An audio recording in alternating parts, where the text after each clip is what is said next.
এবার মহিলাদের জন্য নতুন ঘোষণা ফ্যামিলি পেনশন স্কিমে সম্পূর্ণ নতুন নিয়ম চালু হলো। এবার আজীবন ধরে মহিলারা কিন্তু ফ্যামিলি পেনশন পাবেন বা টাকা পাবেন। তো বর্তমানে এই ফ্যামিলি পেনশনের টাকা পেতে কী কী যোগ্যতা থাকতে হবে, কী কী নিয়ম থাকতে হবে, কী কী বলা হয়েছে, সমস্ত কিছু এক এক করে আপনাদেরকে জানাবো। কত টাকা পেতে পারেন সেটাও জানাবো, তাই ভিডিওটা একটু স্কিপ না করে পুরোটা দেখুন। আপনি যদি আমাদের চ্যানেলে নতুন আসেন অবশ্যই চ্যানেলটিকে সাবস্ক্রাইব করে পাশের বেল আইকনটি অন করে রাখবেন এই ধরনের গুরুত্বপূর্ণ ভিডিও সবার আগে পাওয়ার জন্য। আর ফেসবুক থেকে দেখলে পেজটা ফলো করতে ভুলবেন না। চলুন শুরু করা যাক। তো দেখুন বন্ধুরা, এবারে ফ্যামিলি পেনশন স্কিমে কিন্তু নতুন নিয়ম, নিউ রুলস চালু হচ্ছে। বলা হয়েছে সারা জীবন পেনশন পাবেন অবিবাহিত, বিধবা এবং ডিভোর্সি মেয়েরা। সিদ্ধান্ত নিয়েছে বাংলার সরকার। তো কোন কোন শর্তে পাওয়া যাবে, কারা কারা পাবেন এবং কত টাকা করে পাওয়া যেতে পারে, এই বিষয়ে কী কী জানানো হয়েছে এক এক করে আপনাদেরকে জানাবো। একটু স্কিপ না করে পুরোটা দেখতে থাকুন। দেখুন, এখানে প্রথমেই বলা হয়েছে এবার জীবনভর ফ্যামিলি পেনশন পাবেন অবিবাহিত এবং বিধবা মেয়েরা। একই সুযোগ পাবেন সেই সব মেয়েরা যাদের বিবাহ বিচ্ছেদ বা ডিভোর্স হয়ে গিয়েছে। এমনই ঘোষণা করলো পশ্চিমবঙ্গের উচ্চশিক্ষা দপ্তর। আগে যা নিয়ম ছিল সেটা সংশোধন করেই এমন পদক্ষেপ করা হয়েছে বলে খবর।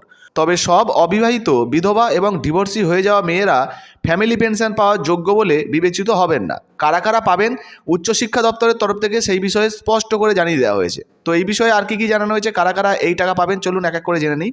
দেখুন, এখানে বলা হয়েছে কোন কোন শর্তে অবিবাহিত, বিধবা এবং ডিভোর্সি হয়ে যাওয়া মেয়েরা ফ্যামিলি পেনশন পাবেন। যে সমস্ত অবিবাহিত, বিধবা এবং ডিভোর্স হয়ে যাওয়া মেয়েদের বয়স 25 বছর পেরিয়ে গেছে তারা জীবনভর সেই পারিবারিক পেনশন পেতে পারেন। অর্থাৎ এই যে ফ্যামিলি পেনশন, এই ফ্যামিলি পেনশন কিন্তু আজীবনভর কিন্তু তারা পেতে পারবেন। সেক্ষেত্রে জীবনভর তাদের বৈবাহিক সম্পর্ক একই থাকতে হবে। অর্থাৎ যে অবিবাহিত রয়েছে তাকে অবিবাহিত থাকতে হবে, যার ডিভোর্স হয়ে গেছে তাকে কিন্তু বিয়ে করা চলবে না। তো এই রকম নিয়ম কিন্তু মেনে চলতে হবে। অর্থাৎ যারা অবিবাহিত তারা যদি সারা জীবন অবিবাহিত থাকেন তাহলে তারা আজীবনভর এই পারিবারিক পেনশন কিন্তু পাবেন। কত টাকা করে পেনশন দেওয়া হবে সেটাও কিন্তু আপনাদেরকে জানাবো বন্ধুরা, একটু স্কিপ না করে পুরোটা দেখতে থাকুন। আর কি কি বলা হয়েছে দেখুন, বলা হয়েছে এতদিন যার নিয়ম ছিল তাতে স্বামী বা স্ত্রী এবং অবিবাহিত মেয়েরা ফ্যামিলি পেনশন পেতেন। অবিবাহিত মেয়েদের বয়স অবশ্য 25 বছরের নিচে থাকতে হতো। সেই পরিস্থিতিতে আয়ের অন্য কোনো উৎস না থাকলে সমস্যায় পড়তে হতো অবিবাহিত, বিধবা এবং ডিভোর্স হয়ে যাওয়া মেয়েদের। চরম আর্থিক অনটনের মধ্য দিয়ে তাদের দিন গুজরান করতে হতো।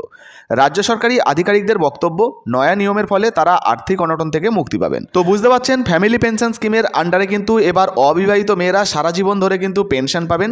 বিশেষত যাদের ডিভোর্স হয়ে গেছে বা যারা অবিবাহিত রয়েছেন অথবা যাদের স্বামী মারা গেছে, বিধবা রয়েছে, তাদেরকে কিন্তু এই পেনশনের সুবিধা দেওয়া হবে। এবার কত টাকা করে পাওয়া যেতে পারে এই বিষয়ে অন্য একটা প্রতিবেদন প্রকাশিত হয়েছে, সেটা আপনাদেরকে দেখাবো। তাতে করে আপনাদের একটা ধারণা এসে যাবে যে কত টাকা করে আপনারা পেনশন পেতে পারেন। দেখুন, বলা হয়েছে মহিলাদের সুরক্ষিত করতে এবার বিনামূল্যে পেনশন দেবে সরকার। এই সব ক্ষেত্রে ফ্যামিলি পেনশন পাবেন এই সমস্ত অবিবাহিত, বিধবা অথবা বিবাহ বিচ্ছিন্ন মহিলা এবং যাদের বয়স 25 বছরের উপর, তারা আজীবন কিন্তু এই পেনশন স্কিমের সুবিধা পাবেন। তো এখানে বলা হয়েছে দেখুন, মূলত যাদের 2600 টাকার নিচে ইনকাম রয়েছে, 2600 টাকার উপরে নয়, তারা কিন্তু এই সুবিধা পাবেন। আর পেনশনটা বলা হয়েছে দেখুন 3500 টাকা করে কিন্তু পেনশন পাবেন। তো এক্ষেত্রে আপনাদেরকে জানাবো, সবাই যে 3500 টাকা পাবেন এমনটাও নয়। এটা একবার আধিকারিকদের দপ্তরে আপনারা যোগাযোগ করবেন বা এই ফ্যামিলি পেনশনের বিষয়ে জানতে হলে আপনাদের এলাকার যে ব্লক অফিস রয়েছে সেখানে একবার যোগাযোগ করবেন, এখান থেকে বিস্তারিত তথ্য আপনারা পেয়ে যাবেন। তাছাড়া বন্ধুরা, এই ফ্যামিলি পেনশনের যে বর্তমানে হ্যান্ডবুক সেটাও কিন্তু প্রকাশিত হয়েছে, অর্থাৎ এই নোটিশটাও কিন্তু দেওয়া রয়েছে। দেখুন, বলা হচ্ছে eligible of divorce, widow, unmarried daughter, যাদেরকে এই ফ্যামিলি পেনশন দেওয়া হয়। তো এই নোটিশের আমি একটা স্ক্রিনশট দিয়ে দেবো স্ক্রিনে, আপনারা চাইলে কিন্তু দেখে নেবেন। তাছাড়া আরও একটি বিষয় আপনাদেরকে জানিয়ে দিই, ধরুন কোনো ব্যক্তি সরকারি চাকরি করতেন বা সরকারি পেনশন পেতেন এবং তার বাড়িতে কোনো কন্যা সন্তান রয়েছেন যার ডিভোর্স হয়ে গেছে, বা ধরুন কোনো কন্যা সন্তান রয়েছে যার বিবাহ হয়নি, 25 বছরের পরে রয়েছে। তো এই ধরনের যে সমস্ত মেয়েরা রয়েছে তারা কিন্তু এই ফ্যামিলি পেনশনের জন্য আবেদন করতে পারবেন যদি তার বাবা মারা যায় বা এই গভর্নমেন্ট সার্ভিস হোল্ডাররা মারা যায়। এই বিষয়েও কিন্তু একটা বিস্তারিত প্রতিবেদন প্রকাশিত হয়েছে, সেটা আপনাদেরকে একটু দেখিয়ে দিই। তো দেখুন বন্ধুরা, এখানে আরও একটি প্রতিবেদন কিন্তু ডিভোর্সি মহিলাদের জন্য যেমন প্রকাশিত হয়েছে। কি কি বলা হয়েছে দেখুন, এই পেনশনেও একটু ধারণা আপনারা পেয়ে যাবেন। বলা হয়েছে দেখুন, আগে বিবাহ বিচ্ছিন্ন কন্যা সন্তানরা পেনশন পেতেন, কিন্তু 2013-এ কেন্দ্রীয় সরকার নির্দেশ দেয় ডিভোর্স যদি বাবা মা দুজনেই মারা যাওয়ার পরে হয় তাহলে কিন্তু কন্যা সন্তান আর পারিবারিক পেনশন পাবেন না। কিন্তু সম্প্রতি 2017-র এক নির্দেশে বলা হয়েছে বাবা অথবা মা বেঁচে থাকতেই যদি ডিভোর্সের মামলা শুরু হয় সেক্ষেত্রে কিন্তু পেনশন পাওয়া যাবে। তবে পেনশনের অর্থমূল্য মেয়ের রোজগারের থেকে কিন্তু কম হতে হবে। অর্থাৎ আপনার মেয়ে যে ধরুন আপনি আবেদন করছেন, আপনার যে ইনকামটা বর্তমানে তার থেকে কিন্তু পেনশনের যে টাকাটা সেটা যদি কম হয় তবেই কিন্তু আপনি এই টাকাটা পাবেন, অন্যথায় কিন্তু পাবেন না। তো বোঝা গেল বর্তমানে ধরুন কেউ সরকারি চাকরি করতেন কারো বাবা, সেক্ষেত্রে সেই ধরনের কোনো মেয়ের যদি ডিভোর্স হয়ে যায় সেক্ষেত্রে সে কিন্তু এই পেনশনের জন্য আবেদন করতে পারবেন, সরকারের থেকে এই টাকা পাবেন।